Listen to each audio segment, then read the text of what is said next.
I'm an indie filmmaker from Columbus, Ohio. I made a documentary about a cyberstalker. And this story is just getting really weird. Even though I was granted a Civil Stalking Protection Order and he was found in contempt of court, he's still getting scarier. These are just vlogs to document what he's doing online and how social media companies are doing nothing to curb his behavior.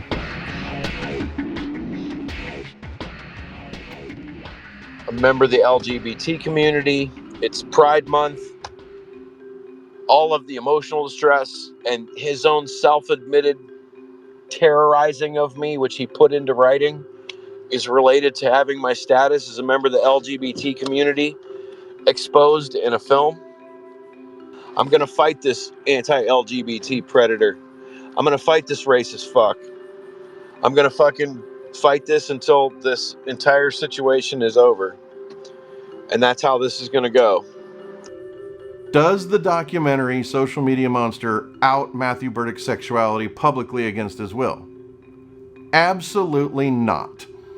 On December 18, 2018, Matthew Berdyck published his own article on his own quote-unquote newspaper, the Daily Independent Journal, stating that he was LGBT and he was the victim of a hate crime. Then he went on Facebook, promoted the article by saying this was a press release, the first of many that he has sent to national journalism outlets. This was months before we had decided to even make a documentary that originally was titled Nowhere Man and eventually became Social Media Monster. What happened at IHOP was clearly not a hate crime. The police tried to explain to him what a hate crime is and is not. Matthew Berdyck was called a homophobic slur. Get the fuck out of here. Did you call me a queer? I did, just to see how you react. A queer. Just to see how you react. Being called names is not a hate crime. And we often talk about hate speech or hate crimes, but there's no cause of action that something in and of itself, just a word itself, is hate speech, and therefore it must be punished. So for the most part, the definition of a hate crime is something that is an actual crime, but it's enhanced because of the particular racial or sexual motivation. This is not a situation where there is any kind of hate crime, because hate crimes don't apply to just mere words. At this point, the only thing Amazon staff see happening is this director publicly terrorizing me with this release. He hasn't shown any mercy, any humanity. He hasn't shown any... It's just this pure selfish desire to put out a film exposing my sexuality during Pride Month.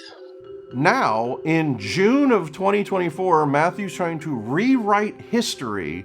If that's true, why did he modify it, repost it again? Why was he issuing press releases?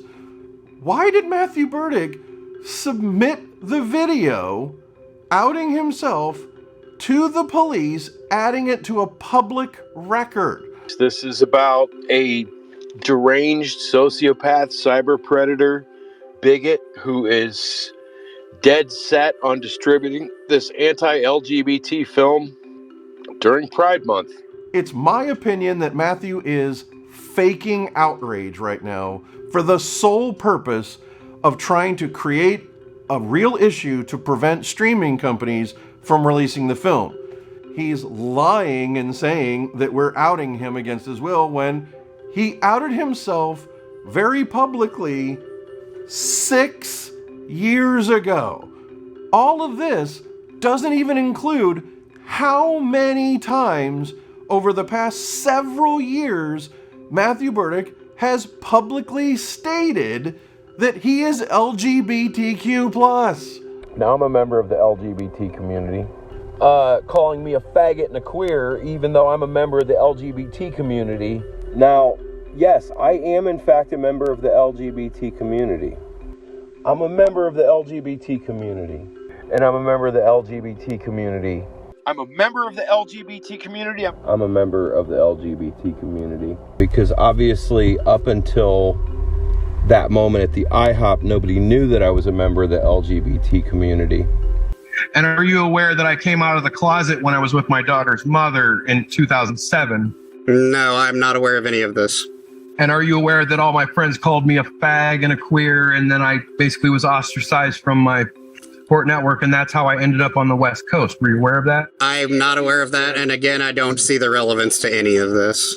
In 2012 and 2013, Matthew Berdyck wrote an incredibly derogatory Reddit post claiming that he had been raped by a gay man and that he blamed the entire LGBT community. The link and screenshots are in the description. I have no bias against Matthew or anyone who is LGBTQ+. Personally, I have no idea if Matthew Berdyck is LGBT or straight. During the Civil Stalking Protection Order hearings, Matthew volunteered under his own testimony that he had been a gay prostitute in Oregon. And are you aware of the fact that while I was making my film Blame Reagan, that I was a homeless male prostitute in Portland, Oregon? I was not aware of that, no. All of these facts are being provided to streaming companies and journalists and film reviewers because I think Matthew Berdyck is doing anything he can to prevent the film from being released. And I think what terrifies him is not being outed as LGBT. I think he's terrified of people finding out he really does threaten and harass dozens and dozens and dozens of people. I don't think he has the slightest hint of fear about being outed for something he outed himself 6 years ago. Midwest, if I say fag. I'm from the Midwest. Are you a fag? Yeah, exactly. So Are you a fag? I am. So what? So you're committing a hate crime right now. I'm not committing any hate crime. I'm just asking. You got a problem with gay people, man? And this man started saying, "Are you a fag?" And I guess in that moment I got sick of being dishonest with everybody, and I just said, "You know what, I am."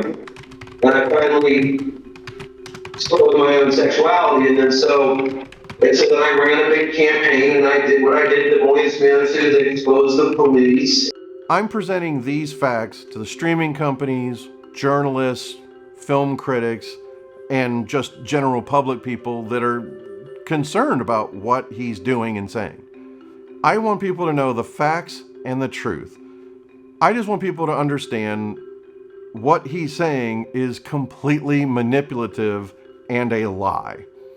I am a member of the LGBT community. The streaming companies know it's true. And that once big money gets involved, large companies like Amazon and Hulu and Netflix and Tubi, and if somebody buys my story from me at this point and turns all this into the next Tiger King and makes him look like the biggest piece of shit on earth. I support the LGBTQ+ community. And I'm not going to sit here and list off my gay friends or the organizations that I've worked with and worked for.